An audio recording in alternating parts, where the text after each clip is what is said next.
আসসালামু আলাইকুম মা। ওয়ালাইকুম আসসালাম বাবা।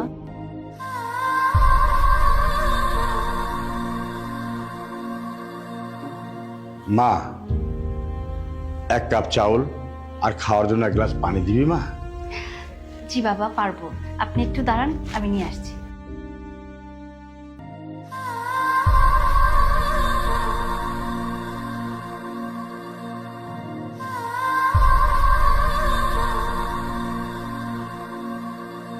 হে আল্লাহ, আমি এখন কি করব?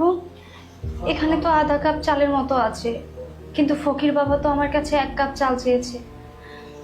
কি করব এখন? এই প্রথম আমাদের বাড়িতে ফকির এসেছে। আমি যদি ওনাকে মানা করে দিই তাহলে তো উনি অনেক কষ্ট পাবে। আমি বরং এক কাজ করি, এই আধা কাপ চালই আমি ওনাকে দিই। কিন্তু বাসায় তো আর কোনো চাল নেই। আমি ভাইয়াকে আর আলিফকে কি খেতে দেবো আজকে? আল্লাহ, আল্লাহ, তুমি আমার কি এমন পরীক্ষা নিচ্ছ বলো তো? আমি কি করেছি তুমি আমার এত পরীক্ষা নিচ্ছ? এই আধা কাপ চালই আমি ফকির বাবাকে দেবো।